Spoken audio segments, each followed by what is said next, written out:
Great. Welcome to the third session on territory, a seminar organized by the chair of Milica, Topalovic, in collaboration with my team. And extremely important for the seminar are Ferdinand Pappenheim and Sascha Delz, who are organizing everything so that we can have these sessions. So as I said last time, and as mentioned by Milica in her introductory remarks, there are three subject matters that we address. First of all, territory, the physical, socio-physical realm in which we operate as urbanists and architects. Big question also, how do we design territory? Ultimately, a theme that will become important in the last two seminars. Then the big question of urbanism after neoliberalism. On the one hand, stating that neoliberalism has become the dominant mode of operation, the dominant conceptual framework in which we operate, whether we like it or not, and then the proposition that there might be a state of affairs after neoliberalism, which we haven't breached yet in this seminar. So this is the big question, and maybe today we'll get a little bit closer. And lastly, the question of power relations. You know, who has power, who is subjected to power, who can be empowered within the disciplines that we address. In our first session with Arno Brandlhuber and Christopher Roth, we watched their newest documentary entitled The Property Drama. So it took us straight into the question of property, who owns property, and who has the power to then dictate the parameters within which we operate. And one of the respondents, Patrick Schumacher, made very clear that neoliberalism is the dominant mode of operation. This is the status quo, and that the state after neoliberalization would be more neoliberalization. Okay, so this was, and it took us somehow by surprise. We were flabbergasted, and we didn't really know how to deal with that. To have a colleague who is doing unbelievable amount of work take such a stance. In the second session with Stefan Trüby, entitled Right-Wing Spaces, basically everything we learned in the first seminar was confirmed. Okay? This is the status quo, and unfortunately, he did not have any proposition of how to react to it. Today, we hope to bridge this gap, at least from a theoretical vantage point, and then in the last two sessions, we invited architects that are currently operating within this framework, one from Spain, who experienced the financial crisis, and he will address that through his design work. And then François Charbonnet from Made in Geneva will do the concluding work, the concluding seminar. So just to keep you informed about what happened in the meantime, Stefan Trüby published last week an essay in Baumeister. So this is the November issue of Baumeister. Gibt es neoliberale Architektur? And what is interesting in this essay, if you have a chance to read it, and if you don't want to buy the issue, you can ask one of our team members, and they can send you a PDF. Basically addressing, what he calls rechte Räume, or right-wing spaces, with reference to Donald Trump, which he didn't address in his lecture, and Patrick Schumacher, who was the respondent of the first session. So today, we would like to get a step further with Jennifer Robinson, who is going to make a presentation entitled Traces of the More Than Neoliberal, and you will have to explain to us what you exactly mean with that, comparing urban outcomes through tracing connections. Jennifer Robinson is a professor of human geography at the University College London. Her seminal book entitled Ordinary Cities, published approximately, I think, 10 years ago, Between Modernity and Development, offered a post-colonial critique of urban studies. And now, expanding on this body of work, she's working on a new book on comparative urbanism, on thinking cities through elsewhere, and maybe you will have to explain us exactly what you mean by this elsewhere, and on tactics for a more globally inclusive field of urban studies, of which we will hear more today. Our respondents today are two geographers, one from the ETH Zürich, that's Christian Schmid, that you all probably know, and the other one, Benedikt Korf, who is sitting just next to Jennifer from the University of Zurich. So we made sure to have geographers to address this question of territory. So more on them later. So let's first welcome Jennifer Robertson on Traces of the More Than Neoliberal.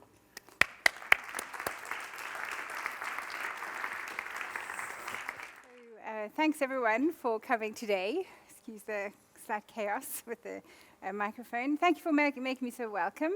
It's lovely to have an opportunity to share some thoughts from this forthcoming book that Marc mentioned, which is really taking forward a strong program of comparative practice for building a global urban theory, a way of thinking the urban that's not embedded in the sort of global north context, but which can speak about many different places.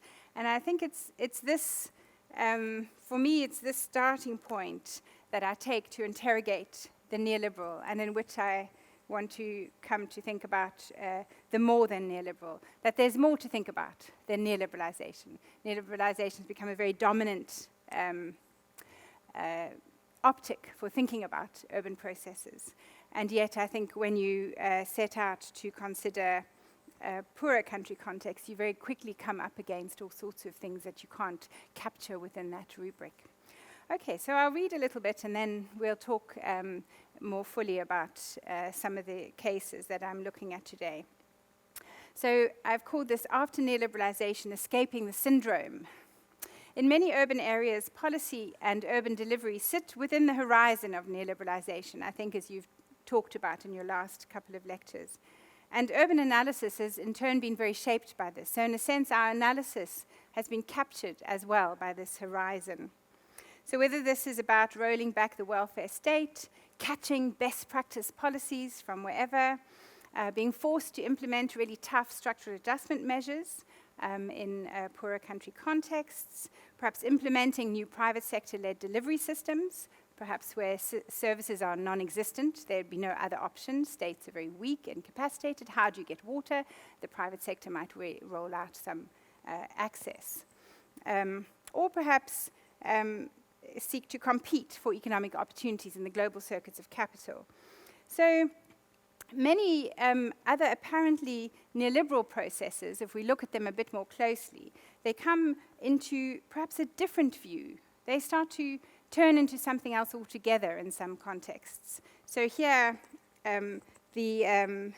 what we might think of as a neoliberal development, you see a glossy skyscraper, somebody's making a lot of profit out of it, but it started off with a peremptory dispossession from land by corrupt governments getting rid of traditional land ownership. And so what are we looking at? Are we looking at a neoliberal process or something that tells us more about how authoritarian urban systems work? We might be looking not so much at a process of privatization of assets to the benefit of corporate entities, but we might be looking at processes of personal theft, personal appropriation of state assets to individual benefit, which might end up in some of your banks here. We might be looking, as I suggested, at developmental extensions of services through private sector delivery. Is this neoliberalism as something we should be critical of or something we should really work with to bring forward developmental goals, even if this does mean, for example, prepayment meters, which have a very bad press in very poor cities.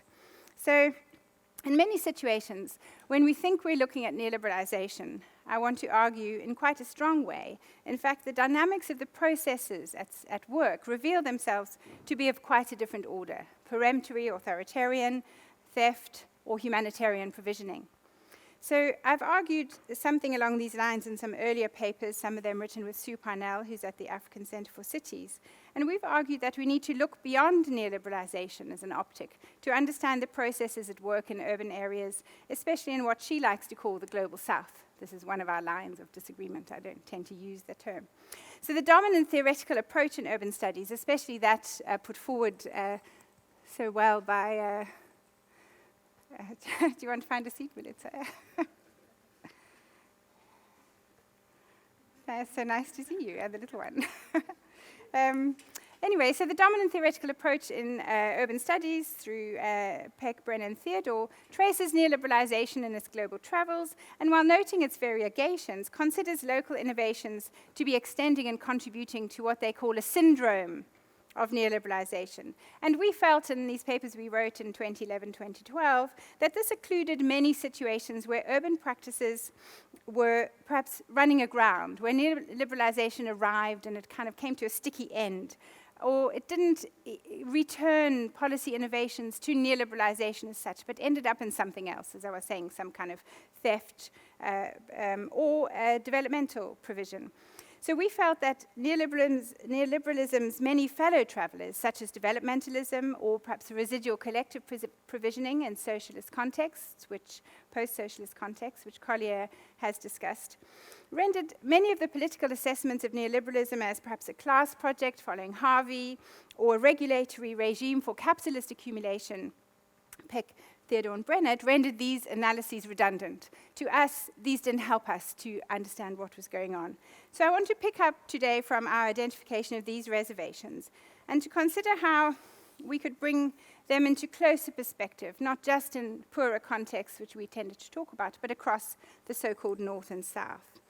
And what I want to suggest that often our diagnosis of what is wrong with cities, with urban outcomes, is really misled by relying on neoliberalization. If we already have the answer, and this is our answer, oh, it's neoliberalization, it's terrible, we should oppose that, mobilize ourselves and or communities against this, we might be looking in the wrong place for what's wrong with urban outcomes. So I'm not suggesting the world is lovely and what we see being produced in cities is something to celebrate at the moment, but I'm suggesting we might be looking at the wrong thing if we're looking at neoliberalism. So what I'm going to do is link this question, which you have, Milica and Marc and others have so helpfully posed for me today, to my broader project on thinking comparatively. And where I am at the moment in the book is stuck in the middle of a chapter which says it's going to explain how you do comparison through connections. It's one of my big ideas. So, truth time. What exactly does this mean? So in my wider work on thinking about comparisons, there's a few papers I'm happy to share with you or direct you to. I've tried to develop two kind of grounds for comparing across urban outcomes, which will allow us to compare really very different cities, to build an analytic of the urban which is really global, as opposed to concentrated in certain regions, only relevant to wealthy countries, or segmented off in some developmentalist ghetto. So how do we do that? And I've proposed two ways to proceed. The one on the right, shared features, is one I'm not really going to present today. And this is really something that picks up from very traditional comparative practices in which you compose a comparison for various different reasons. And in the past, the reasons why you would bring different cases together has been based very much on a kind of scientific view of causality, attempt to try and limit variation, to identify very few variables. You can see how they are different in different contexts. And what that meant was that people doing comparisons in urban studies only compared very similar cities. So they sat around really worrying about whether they could take their analyses from Detroit to London, for example. And I'm interested in Johannesburg and Lusaka, whatever. There's not much hope of taking that method with me into that context. So I felt we really needed to change that process. And I looked very closely at what people did in their comparisons, and I realized that actually what they were basing their thinking on were the shared features of particular processes in these cities, and that we could really justify loosening our approach to where we identify these shared experiences in different cities. So thinking about social movements, residential segregation, and so on, we would benefit by thinking about a very wide range of these experiences. And I linked this to some work from Gilles Deleuze, which talks about being interested in generating concepts. So I've called this a generative approach to comparison. We look for sensible ways to bring together cases to generate ideas. Now, the other one is the one I'm going to talk about today, which is that we could get a good lead on how to think across different cities, or why we might be able to think across very different kinds of cities if we follow the way in which they're already interconnected. So I already find that the city I live in, London, has some links with the city I do a lot of research on, Johannesburg. So I find that I can trace some of these connections from one city to the other. Or you can look at the wild interconnections that circulate very rapidly around many different urban contexts, leading to outcomes which are repeated in the sense that they're tied together through these interconnections, and repeated instances arrive in many parts of the world, which then we might be justified in thinking together. So this is my hunch for building comparisons by tracing connections. So we are drawn. The city itself draws us. It says, come with me. This is how the urban is being made across these different contexts. It seems sensible to start to think about two ends of a connection. So most graphically, you might think a diasporic community working in a European city sends money back home and regularly travels to build houses that really transform the urban landscape in many migrant-sending cities across the world. So in that sense, we have a link to think across the two contexts. So for me, I'm interested in my particular case here in city strategies. I've been following these for a very long time now. In Johannesburg, at the end of apartheid, so by the mid to late 90s, the cities in South Africa were sitting down to think, what kind of a city shall we be when we're not driven by apartheid, when we're not driven by segregation? And drew together various constituencies to dream and vision what kind of an urban future they would like to have. So this, for me, was where I began thinking about city strategies. And I'm going to use them today to demonstrate partly how we can do comparisons with connections. So that's what's on my mind at the moment, practically. How can we go about doing that?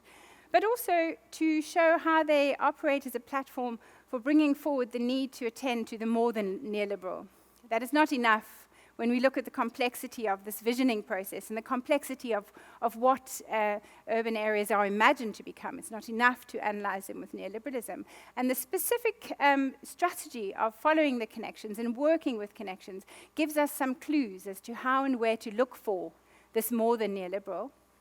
And finally, as we look from one case to the other, and I'm going to be talking about 3 different cases, we can ask our analyses to loop back across the different cases and perhaps stretch and open our eyes to different kinds of processes. So in fact, although I encountered the city strategies in Johannesburg, they are prepared in most cities around the world. They crystallize distinctive policy and political positions, which are associated with we could loosely call it an urban regime in a place at a certain moment, the balance of political power, the range of interests, the ideas that shape that city. But they're equally the result of very strongly interconnected processes of policy circulation. So they're a site where various different ideas and practices from around the world are drawn upon to consolidate a vision for the future city. So they really hold a strong sense of the interconnectedness of the production of the urban. So the serial production then of these repeated instances, the city strategies, in very different cities, suggests an opportunity to analytically interrogate some core elements of urban politics across very different cities. So we ground our comparative analysis on this prolific circulation of urban policy ideas, shared amongst these different cities. And this gives us a reason to think across quite different kinds of urban contexts. It also asks us to stretch our analyses. And so for me, what I'm quite interested in is the kind of analysis of urban politics that we bring to bear on our understanding of urban processes. So much of the analysis of urban politics has been driven by North American and European-centric accounts of, say, urban regimes, which include relations between business and the state. It's very localized, it's very locally dependent.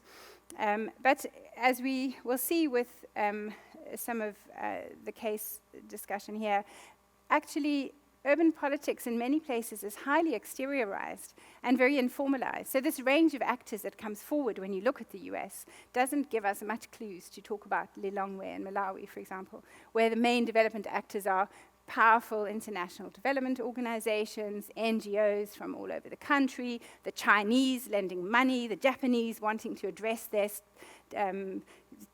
economic stagnation by investing in structural developments in African cities.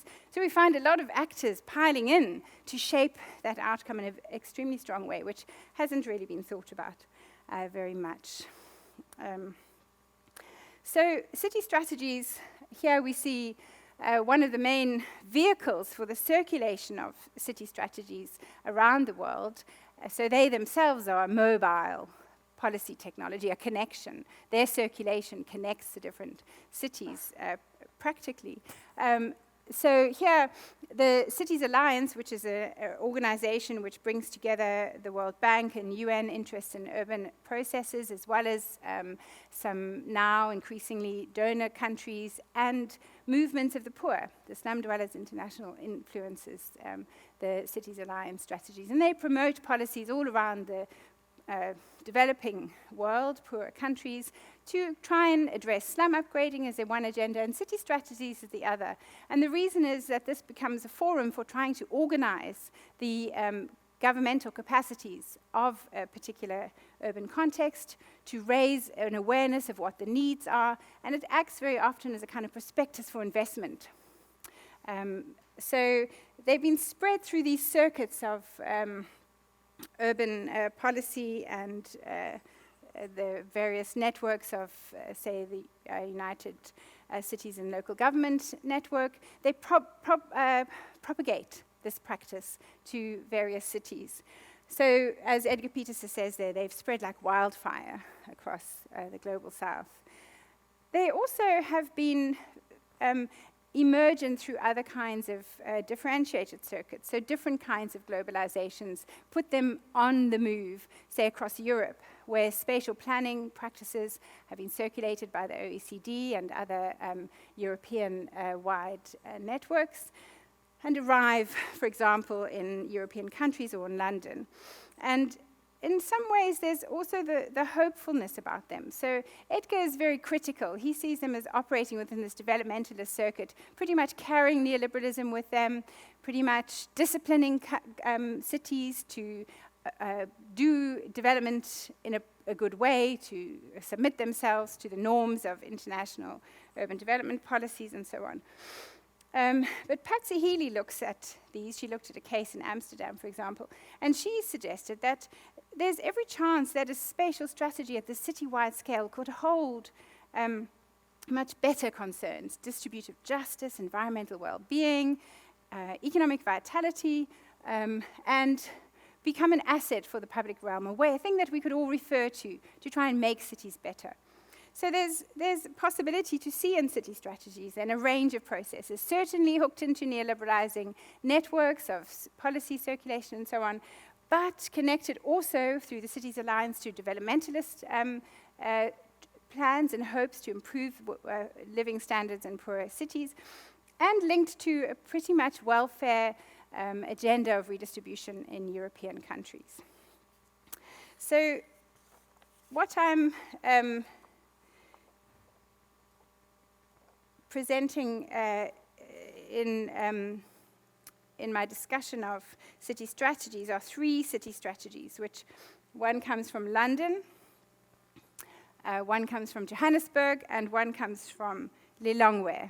So in London, and these are quite different kinds of plans, and of course these are quite different kinds of cities.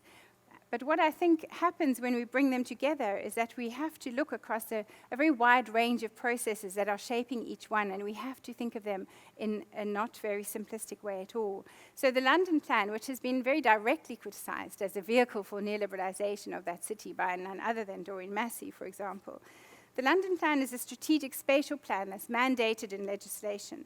It draws together the statutory themes that the mayor is expected to contribute some direction and governance in relation to. The Mayor of London was re-established in the year 2000, and the London Plan is the main way in which he puts forward his plans for the city. And when Boris Johnson was the mayor, his big idea in a typically flippant Boris way was, I want London to be the best big city on earth. Pretty meaningless. Now, I've been following the process in London.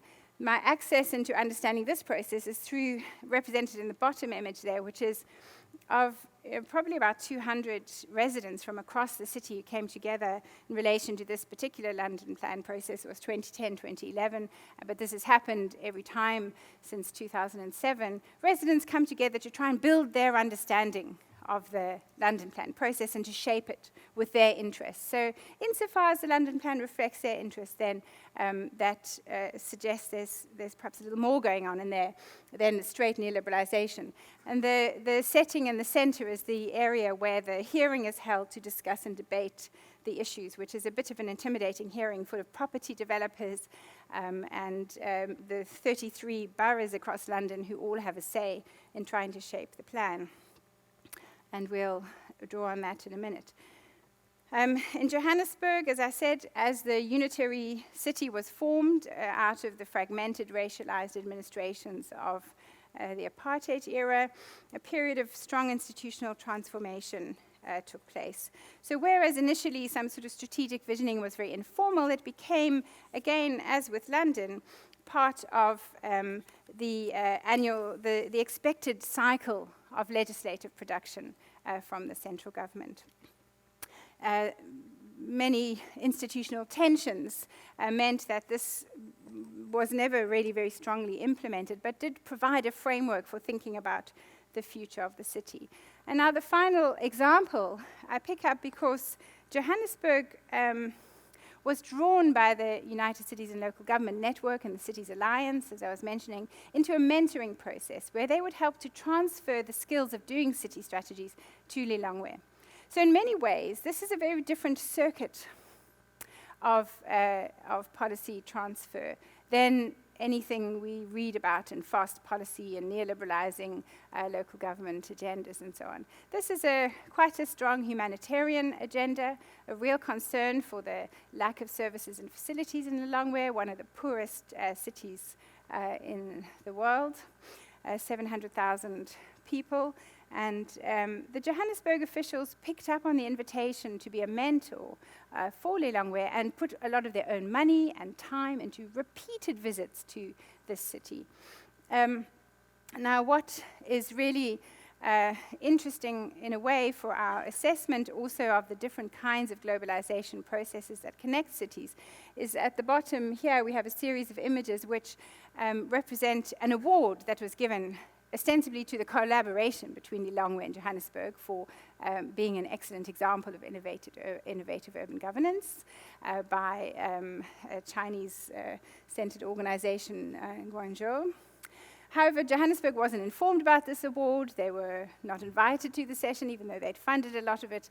And in fact, what it represented was a sort of quite a spectral engagement with globalization, a taking of the achievement of the city strategy, which had been produced over a couple of years of hard work, claiming a recognition and a reward. So all the different parties like to say, oh, this has been a great success. We've done this wonderful collaboration. Let's launch it into the process of globalization.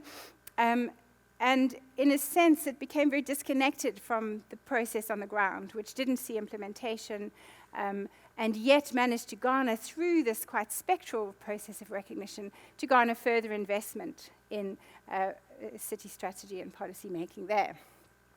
Okay, so we have these three cases.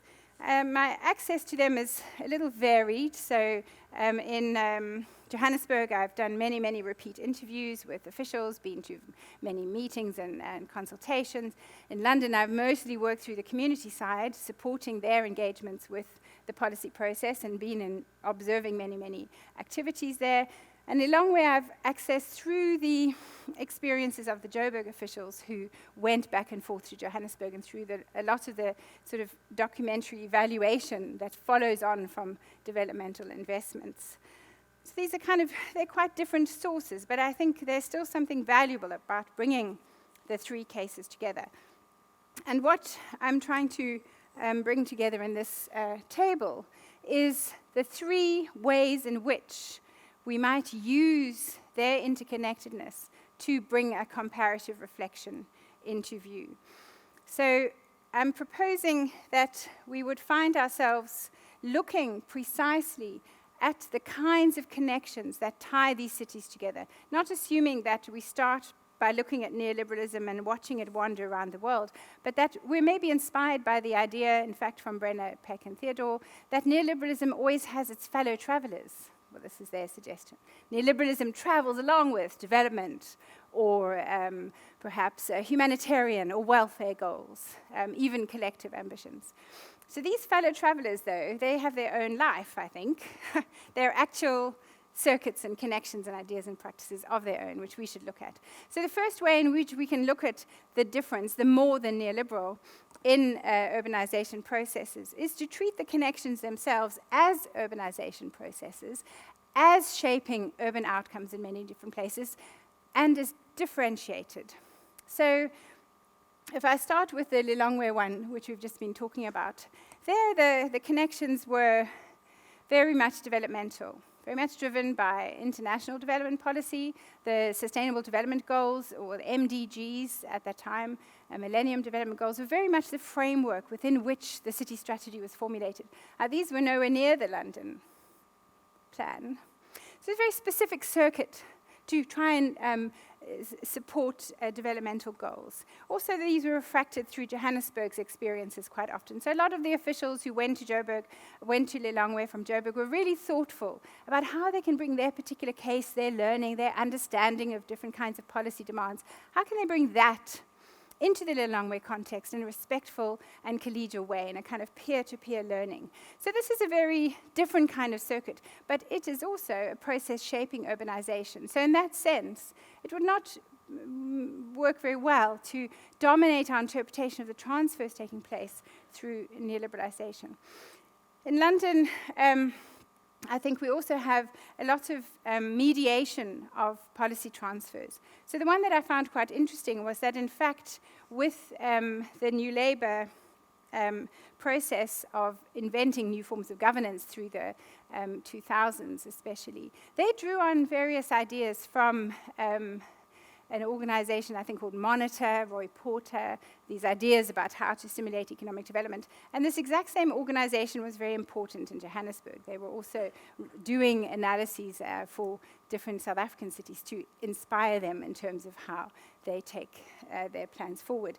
And so the technology of looking across the city, looking at its economy, bringing in different stakeholders to think about how to vision the future, this traveled in this somewhat circuitous way to inform some of New Labour's local government practices, to inform the Mayor of London's practices, but it also linked into stronger initiatives coming from the EU, as I mentioned, about strategic spatial planning practice.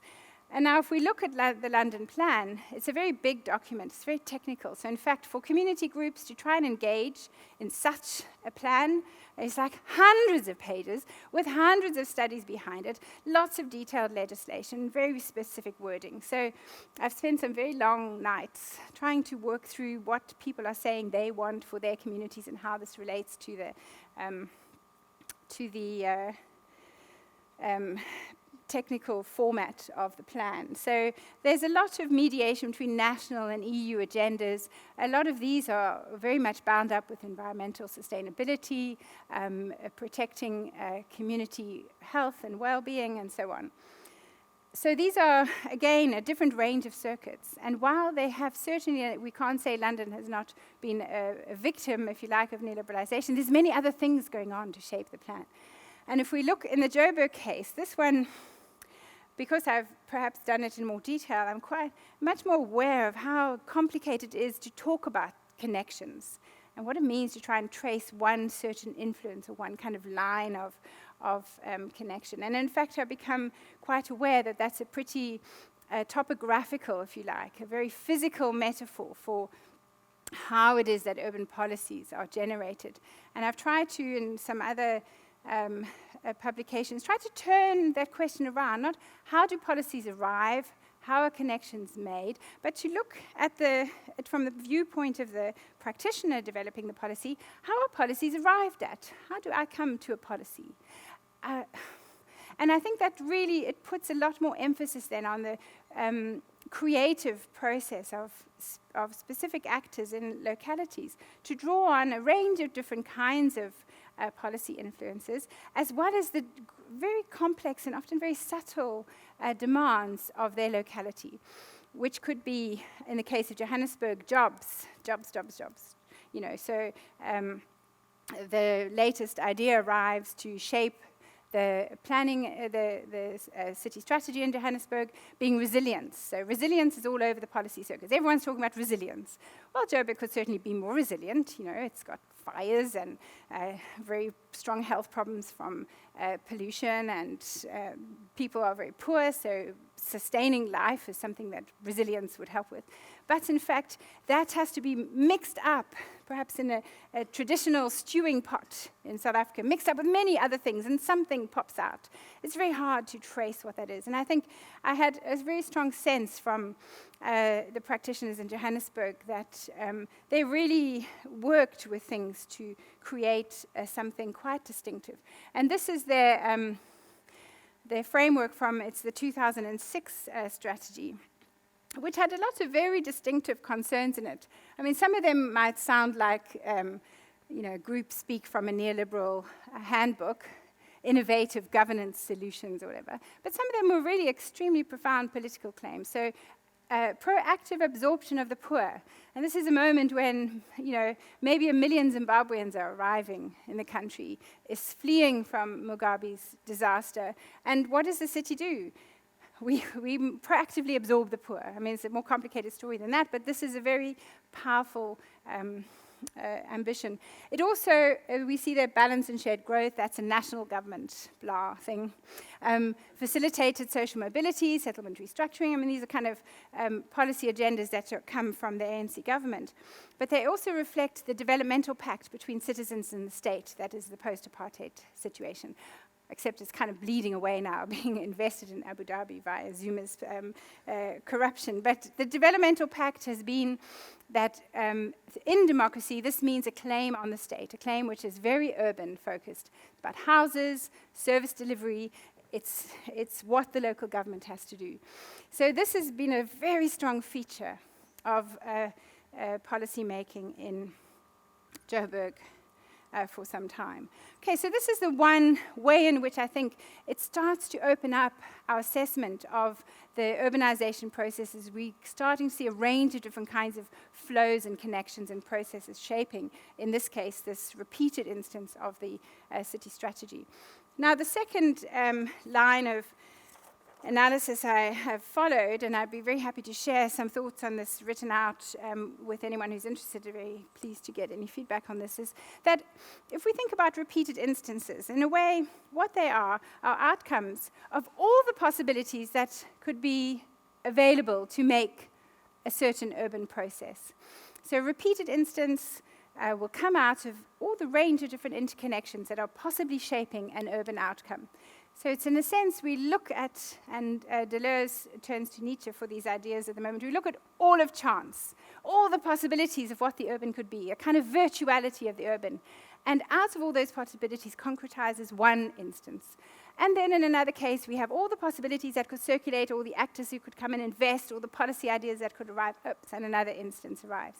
So in a sense, we have different kinds of optics into a range of urbanization processes. And so what I found helpful is to treat each case as an equivalent starting point for thinking about that phenomenon. So each case has its own story to tell. It has an emergent analysis. What is that? To treat the case as its own story, as its distinctive, singular insight. And here, it's been helpful to concretize that sense that the Joburg developmental state tells us a story about a local government that, although we live in the age after neoliberalism, this is a local government that's committed to developmentalism, to citizens, to service delivery. And this is the stakes also of electoral success or failure.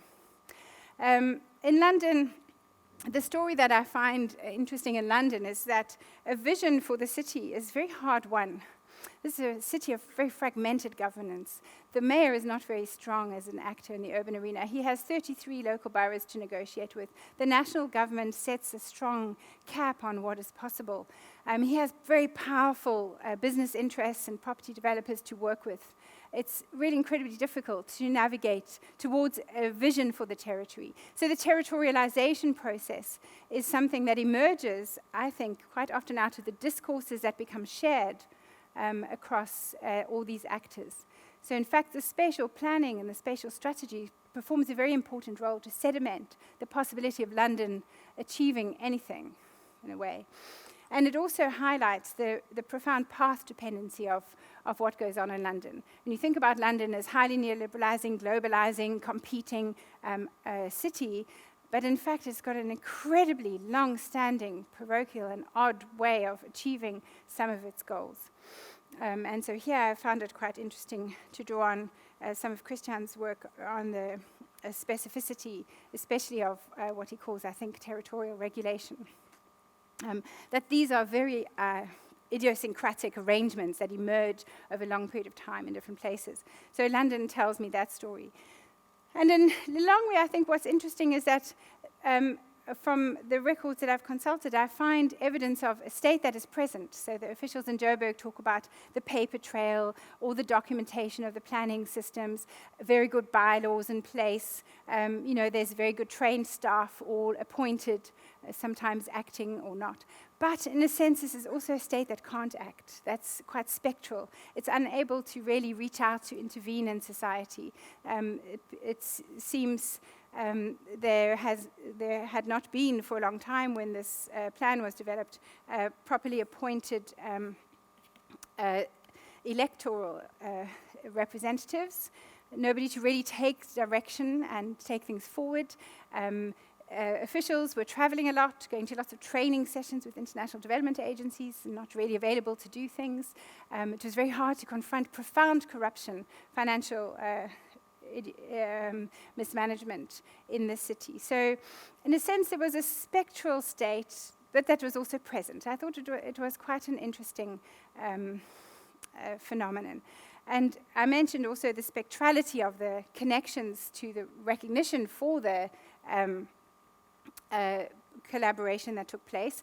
And the other feature that's so powerfully present in the various officials' narratives is really the absence of information. So arriving from Johannesburg, where there's a whole department dedicated to collecting staff, inventing new GIS strategies and so on, in Lilongwe there really almost no information to build an analysis on, and a very severe lack of services. So when they arrived there in 2009, and not one municipal health clinic was functioning, and this in a city which has some of the highest rates of malaria infection amongst children, for example. So very distinctive set of stories to emerge from there about informality of state functioning and a kind of deep uncertainty about information.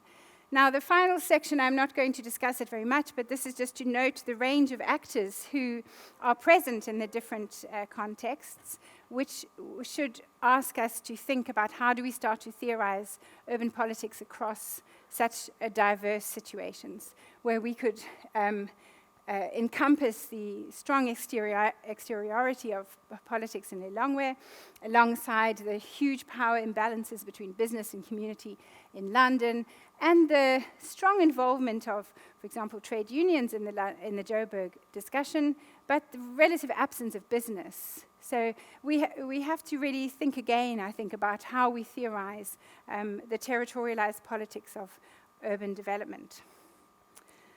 So, but the point about the transscalar territorial networks, as I've called them, the ways in which different alliances of interest come together around the city strategy formation to determine and shape what it is that it's by following the connections from one to the other that our attention is drawn to the limitations of any analytical starting points we might have had. So at this moment where we see the transnational and the local kind of folding into each other in this moment of the territorialization associated with the city strategy, all sorts of new things come into view that we need to start thinking with. So the benefit then of following the connections, the third benefit of following connections for comparison is that it arrives in different contexts with different assemblages, alliances, different folding together of different networks and actors can be seen and can provoke us to revise our analyses.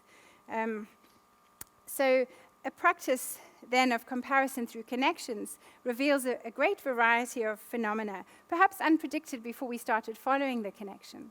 We start following a connection that looks like neoliberalized city strategy formation, and we arrive at the need to re-theorize the territorializations of politics. So there's something quite creative there. So in each of these three analytical moves I've made here, one, attending to the variety of connections themselves, two, thinking about how each individual case sparks its own analysis with which we can then start to think across the others, and three, the transscalar territorial networks, which remind us that as we follow a connection, we arrive at some interesting analytical puzzles which will be surprising to us, which ask us to think again about our analysis. Now, if I might come to what we learn by thinking the three cases together, and this is, for me, the fun part in terms of a comparison, because what I've done in thinking about these three city strategies is be able to tell a story about London, a story about Lilongwe, a story about Joburg, and then to bring back to London, which is usually the beginning point and end point of many theoretical analyses, to bring back to London insights from the other two cases, from the developmental state of Johannesburg's city strategy, and the relatively spectral situation in Lilongwe where information is very hard to get. And bringing these back to London speaks to me of the value of thinking across, after tracing the connections, thinking across the different cases and inspiring us to pay attention to something else. And in this case, these are more than neoliberal something else's. So I come back from the Johannesburg case to London, and I'm so struck now, with that in mind, that in fact, instead of it being a neoliberalizing terrible strategy, in fact, it holds a lot of welfare obligations, policies which protect sustainability, which protect welfare interests, which seek to protect communities. The London Plan is full of many wonderful policies which come from the EU, which come from long practices in Britain, which come from international norms and standards of what leads to a healthy life in cities. So this is all present in the plan. In many ways, it's a plan that's very far from neoliberal. So the second turning back from Lilongwe, I come to the scene of the last London plan, which was being discussed and presented in 2014. And a lot of the debate in relation to the plan turned on the question of population growth. And here, the inspector, in the end, did throw out the plan, did say it had to be redone, it had to be rethought immediately. They had to start working immediately on a new strategy. And part of it was because the population data are so unclear. So what happened after the financial crash in 2008 is a lot of people didn't leave London. So normally, somebody gets a job, they get married, they have a baby, and they push off to somewhere outside London, to some commuter suburb, and the population falls in that way, even as it grows with lots of immigrants arriving or young people coming from country villages or whatever. So here it was very hard to tell whether the census data, which showed really a massive rise in population, was this accurate? Would it be reversed once the financial and property cycle settled itself down again? So in fact, you can see there at the end that there's 3 projections of the population. London might, by 2050, have 9.5 million people. It might have 13.5 million people. It's quite a big difference for a city like London. It may not be very big for Shanghai, very big difference for London. How can you deliver enough houses if the population is going to be 13.4 million? If it's going to be 9.5 million, we could afford to, chill. So, and what was interesting was that the state, the GLA, was taking both points of view. So on the one hand, they were pressing forward a plan for growth, massive growth, many, many more houses to be built, intensification, raising heights and so on. And on the other hand, they were writing to all the suburbs around London saying, well, don't think nobody's coming to leave London anymore in your direction, writing to Bedford, for example, which is a commuter town outside of London, plan for growth. So they're really pushing in both directions. They didn't know. They were very uncertain about the data. So in a sense, what I'm suggesting is that we benefit by stretching our comparisons to places, from London to places like Joburg and Lilongwe. Now, I'm going to end with a puzzle for you, which comes out of the London plan. And this is really to see whether we can diagnose an outcome effectively. So I started off by saying that if we start off with neoliberalism as our analytic, we might misdiagnose what's going on. We might look in the wrong direction as to why something is happening. And the part of the London plan that I'm going to direct you to here is the appendix. So there's an appendix of the plan which discusses any number of so-called opportunity areas across London, maybe 40 odd now. They grow all the time. And these red dots here are opportunity areas. Now, opportunity areas have been around for a very long time. This comes from, I think, the 2013-14 draft of the London Plan. But in fact, they started out life in the early 1990s. And this is one of the markers of London's path dependency in a way. So just at the moment when London's population had reached a very low point, you see the dip there to 1980 through the 1990s, only recovering, so this global city image of London comes quite late in the day, after the 1990s. So around that inflection point is a big policy change. On the one hand, we had circuits of policy about sustainable urban policy arrived. Instead of planning for parks and open spaces, suddenly the optic had to be the sustainable city agenda, a different suite of policies altogether. And what also arrived out of analysis of London's economy was a synchronization with the idea of the global city. The global city has focused on finance, insurance, advanced producer services, and so on. Before, in fact, Saskia Sassen's idea arrived, policymakers and consultants were busy playing with this idea. So this started to shape London's future, and at that time, opportunity areas were identified, the sites of deindustrialization were identified as places to hold London's world city function. So initially, opportunity areas were sites of seen for employment growth, offices, jobs of various kinds. Nowadays, they are like housing development on steroids, really sites of intensification, and as I've put there, spaces of exception. The guy who led the last London plan, he liked to say, oh, London will consume its own smoke, as if this is a good idea. So all the people who are coming in to work in the region, we're happy to accommodate them. We'll delete all our social housing estates and build glossy, unaffordable housing. We'll consume this growth ourselves.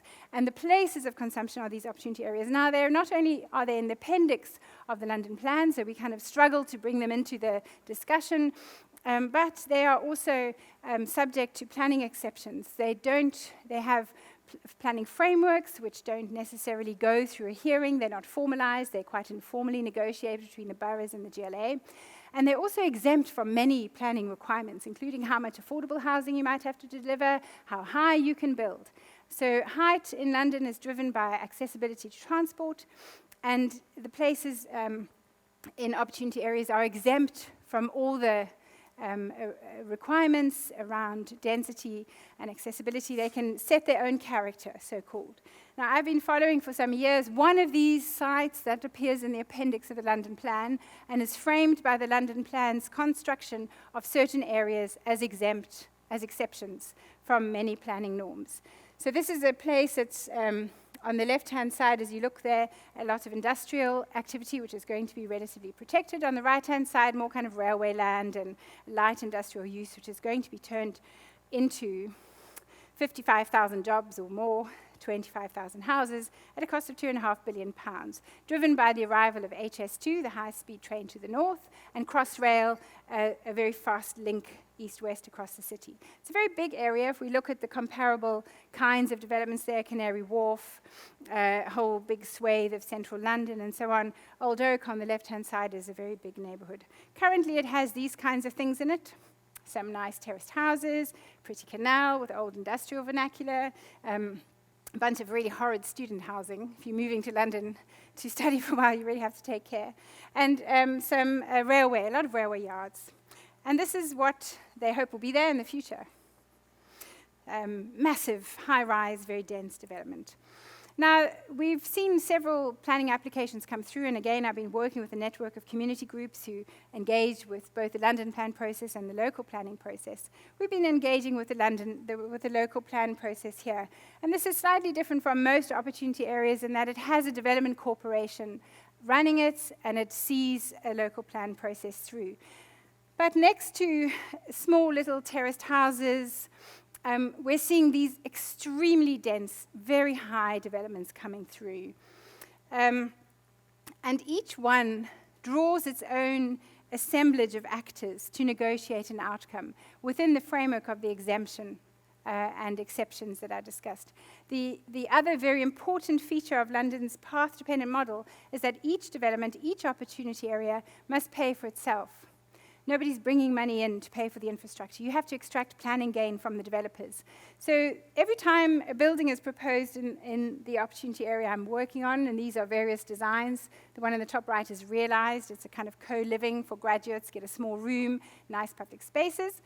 Each time one of these buildings comes up, the £2.5 billion that's needed for the infrastructure development to make this happen hovers over the heads of the planners, the developers, the community, and each building has to have a certain value extracted from it to pay for the infrastructure, at the same time as all those lovely welfare policies that I mentioned, sustainability, very lovely, best practice ways to keep us all safe in our city.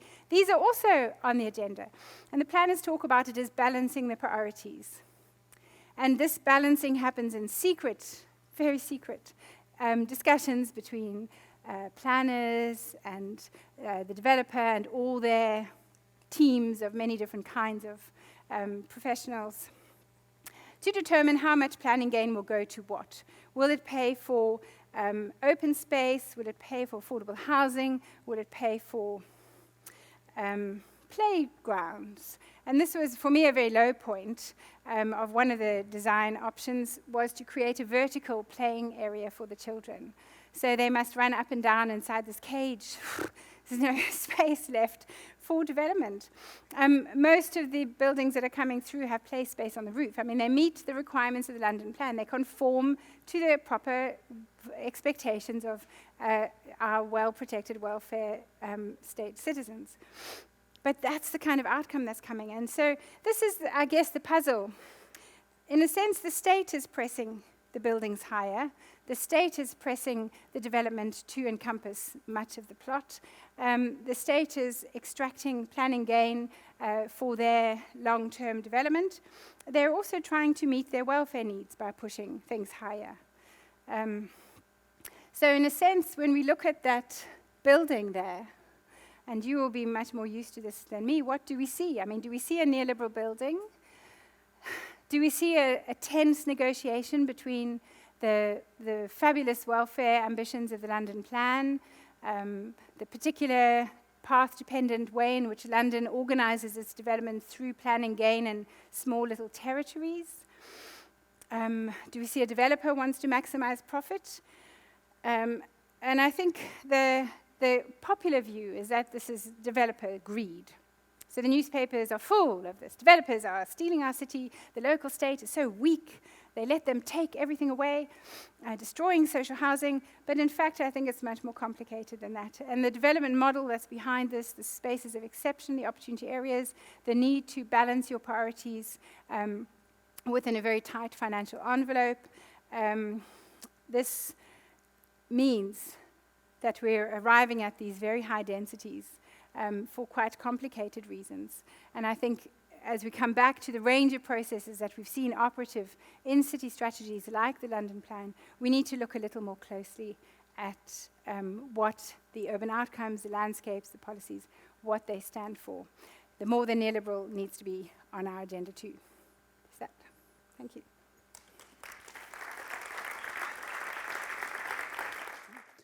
So we have two geographers with us that you know, one quite well and a little bit the other one from conferences.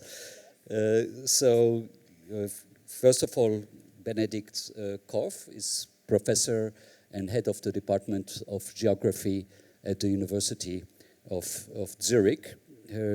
His research, and this could be very important for us, focuses on spaces of conflicts, okay, globally, also in similar locations than your case studies, and he has been a co-author of Geographien der Gewalt, geographies of violence on conflicts as modus operandi in the formation of territory in the global context.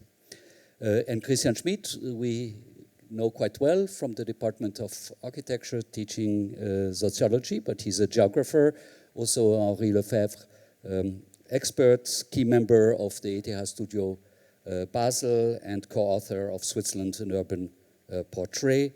And you mentioned one of his books today on specificity, which plays a very important role in your cases, and is a collaborator with Neil Brenner on a series of essays on planetary urbanization. So this is the framework within which we would like to debate your question. And maybe let's start with your puzzle at the very end. Can we diagnose, can we anticipate a potential effect of, and I mean it very specifically, okay, a potential effect when working as urbanists within this, let's say, complex set of parameters that are always context specific, but there is also something quite general to them, as your comparisons have proven. Now, the puzzle on your last example in London, you know, when you showed us this highly dense, obese project, probably monofunctional, I assume, and basically everybody in this room would say this is the signature of neoliberalism. Okay? And we would all agree. However, and this is where maybe this case at the very end stands in conflict to what you said before, you know, where, if you look back at your chart of that we have projected, you know, you were saying, if I understood you correctly, if we need to think neoliberalism and urbanism within neoliberalism from elsewhere, then we would need to understand the intricate framework of a specific context within which neoliberalism should bloom and develop, in order to find moments of resistance within the given framework for what you called, you know, an agenda of, let's say, welfare and well-being of a society. Was your case study in contradiction to what you were trying to say before? Didn't your case study prove that, as a matter of fact, there is no way out? You want me to reply? Yes, we start with you before, okay. Before the guests. Well, I think the point I was trying to make is that if we want to diagnose what's wrong with those buildings. I mean, I think if we look around London, we see many horrible examples of development going on now, deleting communities, making aseptic spaces and antiseptic spaces and so on. Very dense, only for people who've got lots of money. What is the reason these are coming about? And, you know, I'm not sure that neoliberalism is a helpful answer. So my analysis is that it's based on the path-dependent territorialization of development, that we have these spaces of exception, the very strange spatial imagination that represents that somehow you can develop a city in little spots. I mean, what kind of a spatial plan is that? And that we will work the planning gain on a territory by territory basis, building by building, make the planning gain work. Now, we've done another comparative study of London with this example, comparing the Johannesburg and comparing the Shanghai. And what strikes us is that the way in which the finances are organized in the three different places, the flows, what we call planning gain in this case. In London, so they intimately negotiate in these highly informalized secret settings. Outcomes are unpredictable and vague, and we have no accountability on them.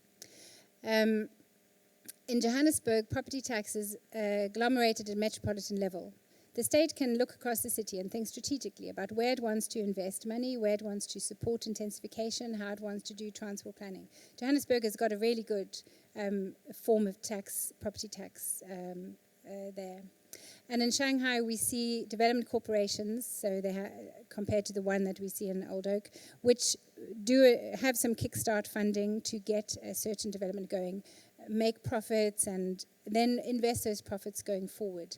So the way in which the capacity to stretch development temporally happens is then mediated through keeping the gains within the development corporation. So both of them have different, one spatial, one temporal, ways of organizing the financial flows. And so in fact in London we can complain about neoliberalism, we can shout about developers, but really something very practical could be done about this. We could structure the income flows and the planning system differently in spatial terms.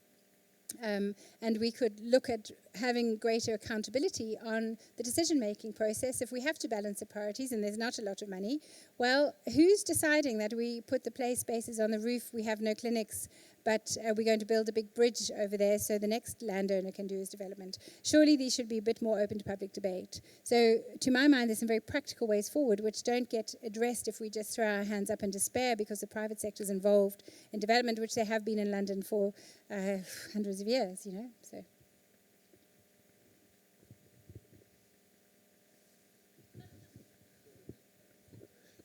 No, go ahead. No, go ahead. No. Okay. Well, no, I have something specific about that because I was quite surprised that you went to the spaces of exception and not the other spaces of London, because this could have given you an opportunity then to see what is happening there in those zones that are not marked in the appendix as spaces of exception, and then enter the territory from there.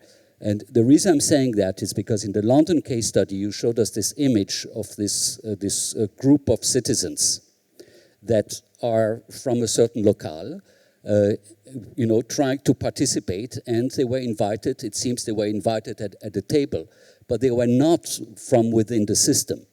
You know, they were not to be branded neoliberal per se. So they were fighting for another agenda. So by ending on this case study, you didn't show the community groups that are trying to, let's say, reframe neoliberalism. So the argument that you're making, if I understand you correctly, is that A, we need to understand what's happening, okay, as architects and urbanism, and B, we have to find ways to infiltrate the system in order to maneuver, to change, to twist, at the risk of being corrupted. That's always the risk that you will have. So maybe our guests have something to say now about it. Okay. Okay, first maybe I have to say I felt very honored to be invited, but I also thought I felt utterly disqualified to be on this panel because, first of all, I'm not an urban geographer or an urban theorist at all. the places I work are the opposite of the urban. Remote, marginal, peripheral, rural locations, often where there is no state, places that are left behind by policy or left to humanitarian quick fixes. So I can't really say much about urban policy as such here, but maybe I can have some other thoughts about it. And one thing, when Jenny sent us some text before, so I thought a little bit about that. And what I find most interesting, and maybe you could make more about this when looking back to London, I want to illustrate what I think is the great thing with Jenny's work on comparison by taking another example, an anecdote. It started on the 30th of March 2010. And it was just a couple of months after Switzerland had voted in favor of the minaret ban, which brought it some unwanted international attention, we could say. And on this 30th March, Eliseo Macamo, who was a newly appointed professor in African studies at the University of Basel, delivered his Antrittsvorlesung, this ritual of inaugural lecture. And the title of his lecture was, and that's where the interesting thing comes in, first I say it in German and then in English. Nach dem Volksentscheid, was kann die Schweiz aus Demokratisierungsprozessen in Afrika lernen? So in English, after the vote of the people, what can Switzerland learn from democratization processes in Africa? And of course you are laughing at it, but the question is, why do we laugh actually? If the question had been, what can Africa learn from democratization processes in Switzerland, we would all have ticked the box. Yes, sure, that's what we expect.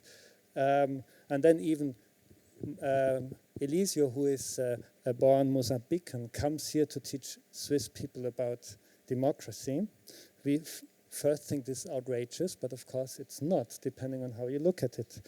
And that is where this comparative gesture comes in, and I think you could make more of it, looking back from Lilongwe to London. No? And for example, we always anticipate, well, city governments in Africa, of course, they must be corrupt, they must be inefficient, they must be whatever else. And you showed us that even sometimes they might not be, or that there's a lot of professionalism or even commitment there. But of course, also there's this other element into it. And probably the same thing holds true for a government in London, no? Or anywhere else, wherever we look. And I think that's maybe you could even make more of that to be more provocative, you know?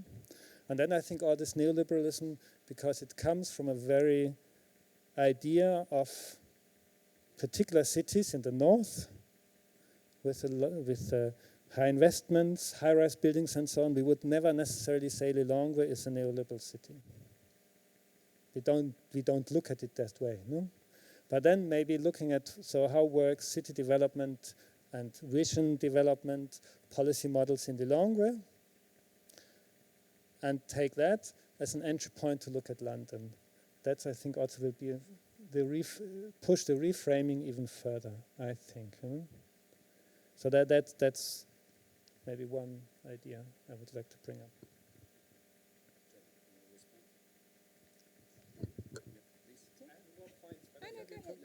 One after the other. Oh, okay. Sure. A response from Jenny and then we continue. Okay. Not remember. I just say those are really good points. I mean, I think the difficulty, though, is that if you think you know what neoliberalism looks like, then that's a bit of a problem too, you know. So what does neoliberalism look like in a developing country context? It's very present, you know, framing the way in which subjects are being encouraged to pay for things. So it's a real neoliberalization of subjects to adjust their behavior, to engage in certain kinds of service deliveries, whether you have a question of financialization of Malawi as a whole because China arrives to lend money to build a parliament, to build roads, to build stuff that has got to be paid back at some time. So the roots of neoliberalism, we need to really look at what those are, you know. So it's not that I'm saying things like financialization, transformation of subjects, these kinds of practices are not going on. And I think certainly that it would be quite interesting. I mean, to say, let's look back at London as a site for Chinese investment is very, where China becomes the imagination on the horizon of what our city should look like. That's another more imaginative connection that's behind the kinds of buildings that I was showing you. So I think that's a great point, is much to bring back from a different context to London, yeah. Maybe you have a second point, because one of the literatures that I was concerned with that comes more from development aid. And of course, in development aid, we also have all this question of policy, of visions, of models. And there has been some great literature on anthropology of development, ethnographies of aid. And I think one insight that I found really tremendously useful was that of David Mosse, who talked about, like, well, we always talk about policy, but actually a lot of the policy never touches the ground. It does not change as much as we anticipate. You hinted to that occasionally in your talk as well, when you said, well, there was this plan, but it didn't really affect what people did.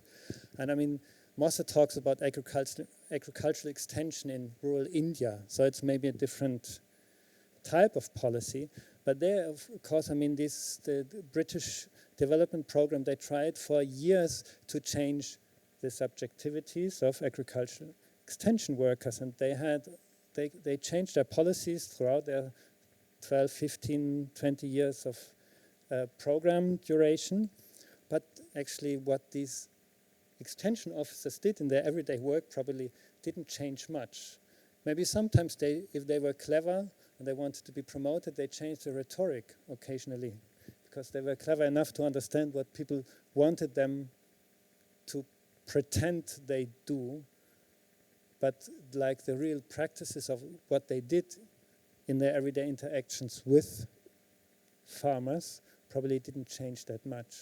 And the way the circulation of why policies were changing, Mosse also describes, had often nothing to do with whether something had been successful on the ground. Success, of course, is always has to be produced definitionally, so it's negotiated, but it had often to do with some skirmishes within the head office, or a change in fashion within the development world. But in the everyday work of these local bureaucrats or these extension officers, very little actually changed.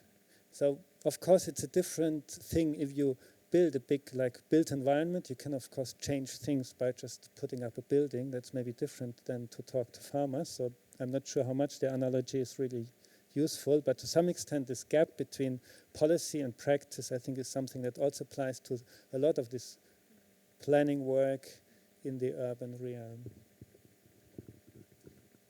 Yeah, I guess the point that I made in the beginning about neoliberalism running aground, it kind of arrives somewhere and it comes to a dead stop. It doesn't achieve something. So I think the model of the idea of neoliberalization happening through these fast policy circuits, being grounded and reinvented in different places, I think it didn't take account of exactly this massive gap, between a policy and actually what shapes specific outcomes, or where things get turned into something which doesn't look at all like neoliberalization. And I think that we have to be prepared for this kind of very subtle analysis to come into the contexts that are perhaps more iconic in neoliberalization. So I think the point you bring from ethnography in a developing country context, this is such an important methodology for being able to get very close to the power relationships. And I think quite often the analytics in London, for example, doesn't press itself into those very nuanced analyses where we have to look at both sides of power. We have to look at both sides of how things are happening, what they mean, how they come about. Things are a bit tricksy, exactly what is going on. One actor seems to take a certain position and actually they're operating in quite a different way. So I think we can learn a lot analytically and methodologically from the practice of ethnography and the kind of area studies work that you're talking about. Yeah. Well, the question would be how to get access, no? Like a lot of these ethnographers of aid, they worked as development consultants, so they were inside the system. But I'm not sure in how far you get inside that system and then can work as a researcher. And Moss also paid the price. I mean, Difford was very upset afterwards, although he had discussed with them, but then they were not happy what he said. And although first they always say, yeah, we are happy because we are also a critical institution, we can look critically at ourselves, but then if you are really critical, so he had a lot of trouble afterwards, and he has also written about this analytically. I think that's very important, because some people still felt betrayed. You have worked with us, now you say what we are doing is rubbish. Of course, he said it in more subtle terms, but nevertheless, they might feel that. So methodologically, it's very challenging to do these ethnographies inside an institution or at the interfaces between that institution and where they work. So that's also something not easy to resolve, I think. Yeah, I mean, there are many points I could intervene. Is a broad choice, but I was most intrigued by this question: is this a neoliberal building? I like that. I mean, is that a neoliberal building? How can we characterize buildings, and can we characterize them as neoliberal or something else? And yeah, and I think behind that question are all these questions or all these points are already addressed now by Jenny and in the discussion. But I think the key moment here is so the building is of course a result. You call that an urban outcome, and the question is so what? First of all, what leads to that outcome? And the second is, what consequences has this outcome? So what consequences has this building? And maybe I start with that and I come back then to the beginning. So the consequences are often not so clear. We have to make research on that. I mean, we did research in Zürich on those kind of questions and the outcomes of those situations and of those kind of architectures. But then at the same time, of course, it depends again on the concrete situation. So it might be that an outcome that we at first sight think it's terrible suddenly changes into something else, or the other way around. An outcome that we think, oh, it's great, suddenly deteriorates in a certain direction. So we have always to contextualize that in the concrete actions of people and of the society that is using those buildings. So this is something that we didn't address here, and I don't go further with that, but I think it's an important point. Now the second point is, okay. I think what Christian is doing is he's playing on your puzzle. Okay, where he says, this is a vision. Okay, and we understand now that the framework that gave birth to that vision is complex and multi-layered, etc. There might be even Chinese investors behind them, right? We don't know.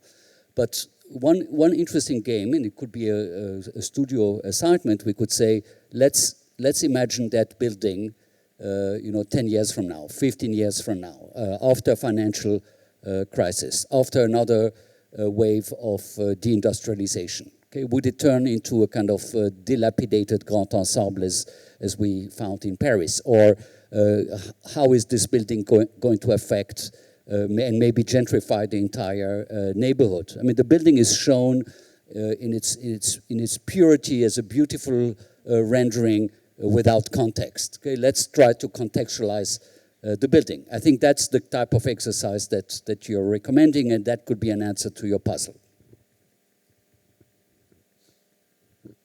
Okay, so that was just a kind of one reflection about that. I mean, seeing the concrete situation, I would say that the outcome will be disappointing.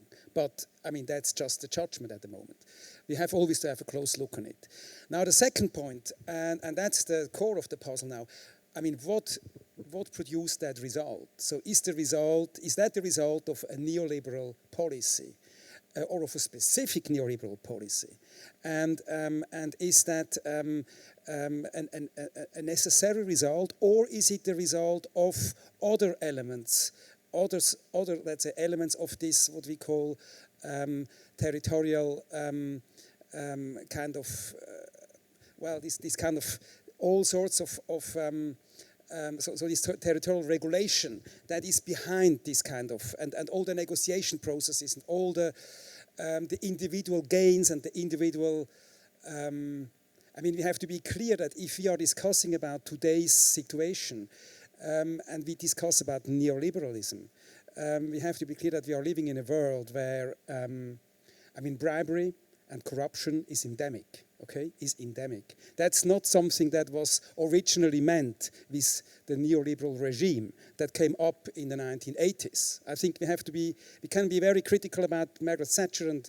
Ronald Reagan, but that was not the point. But today we live in a world where we have to take into consideration this kind of completely illegal and completely, I mean, this kind of bribery practices as something that has become normal, that has become part of a system. It's not just something that is a kind of exception. In many countries, this is the way how urban development is done. So maybe we should not, maybe this is not neoliberal anymore. We could even discuss about that. Is that not something that is much more authoritarian, or then we could start about terms. But we have to be clear that there are changes, and this system is not the same system that was elaborated in the 1980s in England and the US. I would like to add one more point, because, yes, exactly. Because the interesting thing, I think, with your last example is like you used the term space of exception. So, why is it in the document? Oh, you added it on top. But I mean, like, in a very like short-sighted reading, we could say like neoliberalism flourishes outside of the plan when the regulation is suspended, and like, because planning normally, like, plan means the state wants to be active and not to withdraw. They make all these plans to show that the state has to do something, even if they have to and then they create specific zones where they say, no, here we make an exception because then we can move up quicker. And I want to contrast that with another observation from a very different area. I did research with some colleagues, Ethiopian colleagues, some Swiss colleagues in Somali region in Ethiopia. And one thing, and the same could also be said, for example, for Congolese borderlands in North Kivu, where the war is ongoing, where you find actually processes that economists would love. There is no regulation there. The market is in full force. Mafia type of structures are there, so that the people who are most ruthless make big money. And that is maybe in Ethiopia, it's in a pastoralist area. In Congo, it's in a former war zone, in also very remote area. But these trading routes, they are highly dynamic. The economy is highly dynamic. So it's also a space of exception to some extent. Space of exception in the sense that the state is not really operating there. The rule of law is not existing there. And it's a place where mafia structures to some extent exist. So that's the question now. Does the space of exception become the rule? I mean, that's Agamben's argument, no? And is that neoliberalism? Yes, I would argue. Yeah.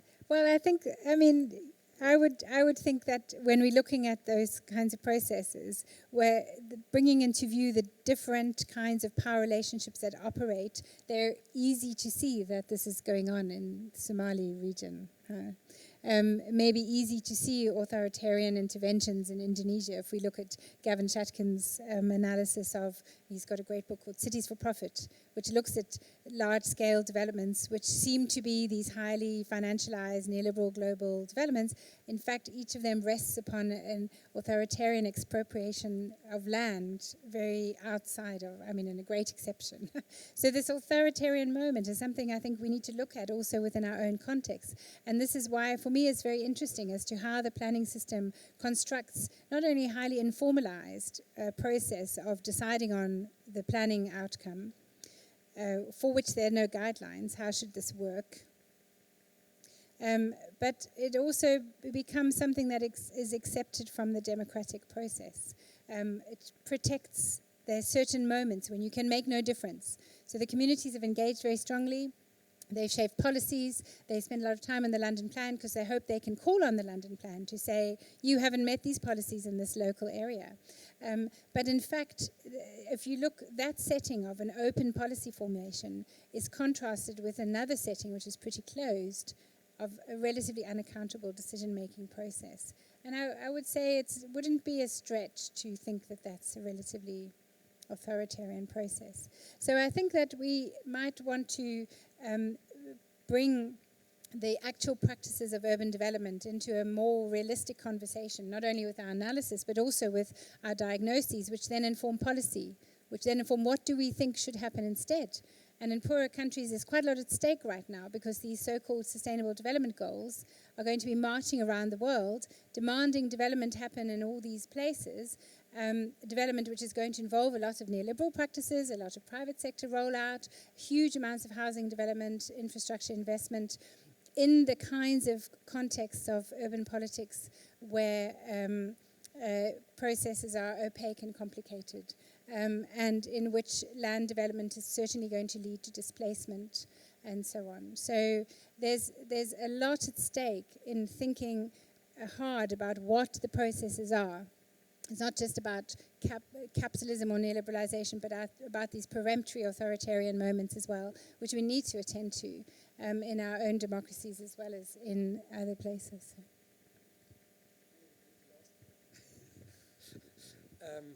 I think just to come back to that point, it is key to understand precisely these extremely, let's say, specific moments in those processes. So what really led to those outcomes, to come back again to that point. And sometimes we have to be clear that these processes are naturalized. So if we are in a certain country, we say in Switzerland it is like that. It is like that. We don't have to explain it. It works. Switzerland works like that. England, we know, or Great Britain, we know it works like that. They're a little bit crazy, we know. So it works like that, and we can continue in all directions. And usually it is almost impossible to somehow question these certainties because every planner, every architect, every scholar, they know this is how it works here in that country.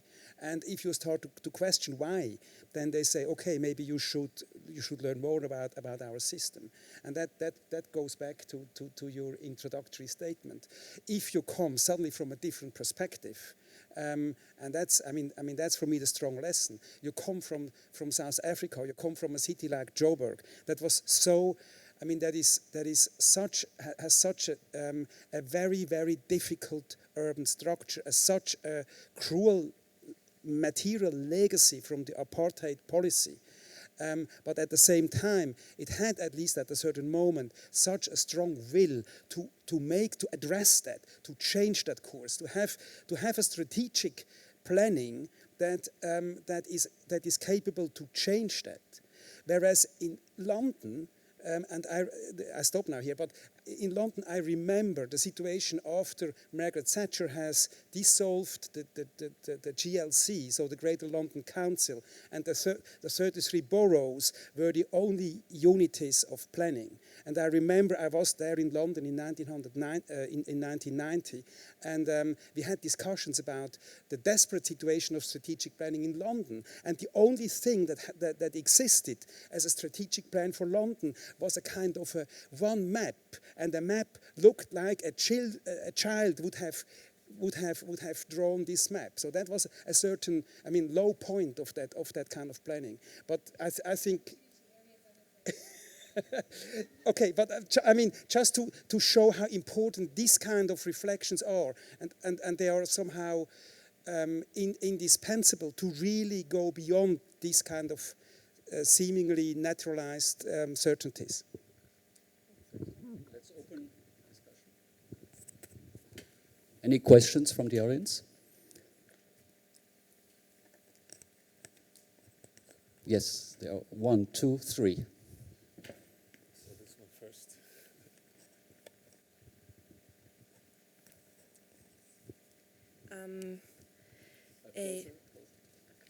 Okay.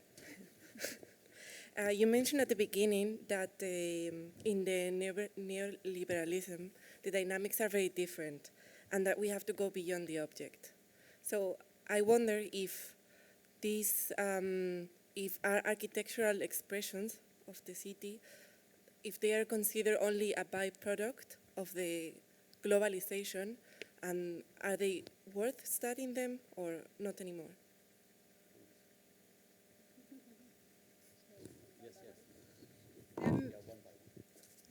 So, I mean, this is really interesting because I think there's been some really interesting work recently about financialization and building outcomes. So I really like the work of a guy at Paris-Est, Ludovic Albert, and looking at how it is that the specific developer, the specific financial requirements lead to a certain building form with very little scope for maneuver. And in fact, you know, Benedikt was mentioning how hard it is to get these nuanced analyses. In fact, in our case study, we've done fairly well at talking to quite a range of people and quite a number of developers and architects and government people in different positions. And you sort of get enough leaks, you know, and start to build up a picture. And I think we certainly see some examples where the form, the architect is a conduit for the developer's desire, you know, and needs. So they need to produce certain kind of apartments with a certain management structure, a certain public space, and a certain long-term plan for realizing value. The architect is weeping just about. I mean, he's a very emotional Irish guy. So, you know, why are we building these things? This is not what London needs. We need family housing. There's no design choice. We can only go up to this level for this reason. I mean, you people will know this much better than me. So at the end of the day, there's a reproducible, completely indistinct format, like blah, blah, blah, you know, which is going across London. And you can tell different stories, you know, with maybe different financial flows, different products that are needed. On the other hand, there is also quite a lot of creative opportunity in other situations. So we also talk to architects who feel that they will take pride in developing a really good neighborhood with great qualities, and they're really looking to achieve that. However, a developer and a landowner have a lot more control over the outcome, and whose reputation depends on producing something lovely with good qualities. The GLA also wants to produce good outcomes because their reputation rests on it. So it's not a straightforward story. I think there's a lot of dynamics going on in there. So my interest is in trying to unpick exactly what those are. So I wouldn't say you need to give up as architects, but it would be better to work for the second people, I would say, than the first ones. Okay, thank you very much. I really enjoyed your talk, and I'm very sympathetic to the project of looking beyond neoliberalism. But I wonder whether what you were really doing was calling for a deeper or a broadened definition of neoliberalism rather than the going beyond.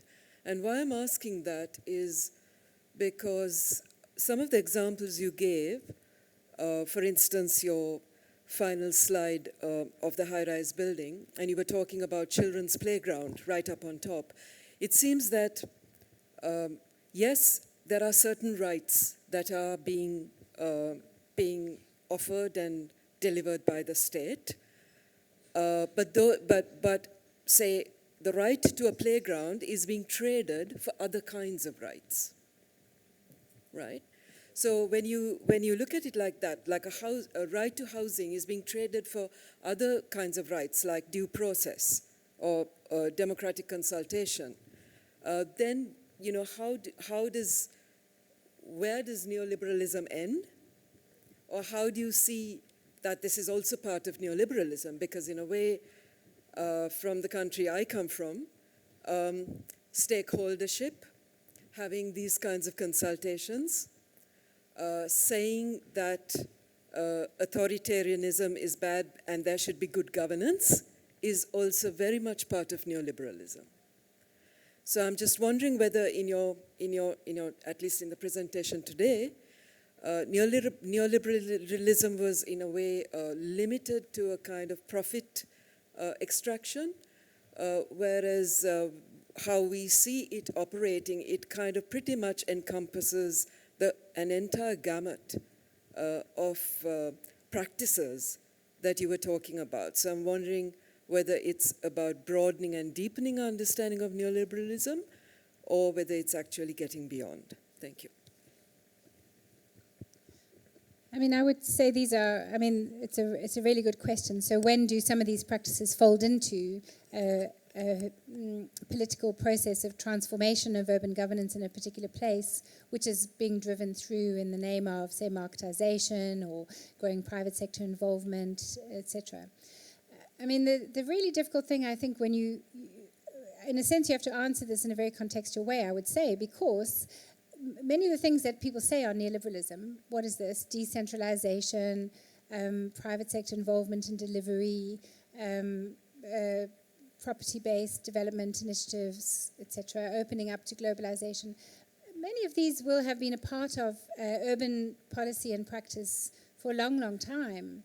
You know, in South Africa, competition between cities to attract global investment was rife in the 1920s, as every city jostled to attract a branch plant of car manufacturing. The city has always been run on a cost recovery basis for services. Property tax has been the way in which the city has been funded forever. South African cities have always been strongly decentralized, a lot of continuity across apartheid and post-apartheid and pre-apartheid. So a lot of the things that you would say neoliberalization are really, you know, ongoing practices of urban governance. So we become a bit stuck in the headlights of this term. You know, what does it mean? It often means very little. So we really need to unpack that. And I think, for example, the rolling in of governance, good governance and consultation into a politics which we can then dismiss. We say this is just neoliberal, you know, kind of drawing the wool over our eyes kind of thing, which Eric Swingerdo has made into a big theory called post-politics. We then look around at our gloomy world where we can't influence anything, where he eventually says, well, we shouldn't bother to engage. No point in protesting because we're just, you know, doing what the powerful want. We're being drawn into their games. Actually, when I look at the landscape of community politics in London, I see opposition everywhere, opportunities to contest, to engage, to navigate.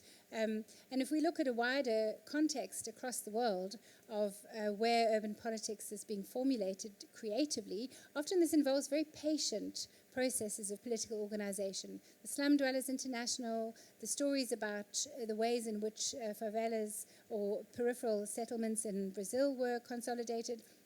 The politics of poor people in cities is often very much at a very close interface between what Hansia calls police and politics. So it's very hard to judge. You know, I would really invite people to unwrap the parcel called neoliberalism and really start to press out at what exactly is going on in the processes at work. Yeah. I had one thought, because you seem to use to some extent the term neoliberalism and neoliberalization interchangeably. I'm not sure. I'm not much in this literature on neoliberalization, but an analogy from the literature on secularism and secularization, where secularism is a particular way of reasoning or prescribing a regulative ideal, how politics and religion should be regulated. And secularization is somehow the effects of particular politics. It can also be war or whatever, that we can observe, like the decrease of religious practice among citizens in particular countries of the world, not everywhere. And in India, for example, you find secularism as a state doctrine, but definitely not secularization, because it's a highly religious country with lots of religious conflicts.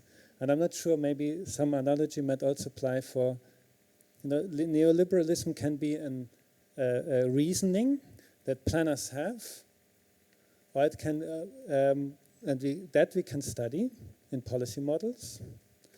Or when we talk about neoliberalization, I would say that's something that we describe, something as an effect, a process, exactly. And I think we need to distinguish these two. The same analogy in development, where James Ferguson says, famously with the anti-politics machine, we have developmentalism as a vision, but it often fails on its own terms, but it still has terrible effects. For example, to bring the state into areas and the market into areas that were formerly not touched by these, with often detrimental effects. So I'm not sure, that might also be something to think about. Jennifer, based on the answer that you just gave, would you revise the title of your lecture? I mean, are you still sticking to the term more than the neoliberal? I mean, based on your answer, I would assume that you would have to reframe that term. I might be tempted to say, forget neoliberalism. Really? Great. Let's get to the next question.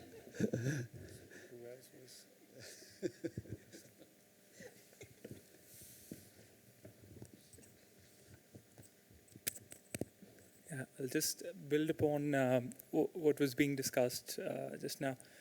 I think there's also, like you were alluding to resilience in Johannesburg and these kind of new forms of narratives that have come up, like, which try to camouflage like earlier processes of neoliberalism or neoliberalization, and they try to kind of legitimize public participation, or like, what's happening perhaps is that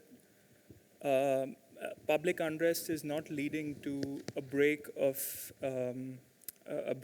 processes, or like a break of trajectories. It's just being camouflaged and being marketed as something else, like, resilient city, or like smart city, or city with a lot of participation, and everything is so nice and shiny and bright, and yeah, we're involving everyone. And I think also, like, architects, planners, everyone has developed they've developed these new strategies that kind of, in an intelligent way try to instrumentalize this kind of public participation towards the end goal, which they don't call neoliberalization or neoliberalism anymore, but they call, for example, resilient city or something else. So just...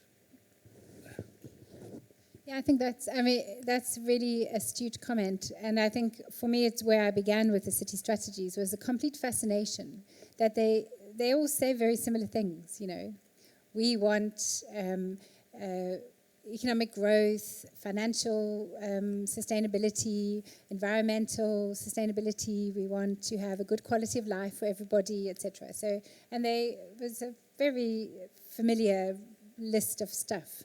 But when you look at them very closely, although they may each come up with some lists, some variation of that, each of these is quite hard won. It's hard won in the particular politics of that place, and often quite tough thinking about what it should be, what the future of the city should be, how it can balance the different interests and needs across the city. So I was fascinated by the sort of, it's almost like, two sides of a fabric. On the one side, you have this thing that looks like the smooth surface of circulating post-politics in one sense. And on the other side, you see something that's really negotiated on a very tough, uneven landscape. So I was really interested in that. And in a sense, that's the repeated instance form of these things. So they are part of these circuits, shared. Very common language. People meet up and think about them in context in many different places, or find stuff on the internet or whatever. But each one becomes also an outcome of its particular place.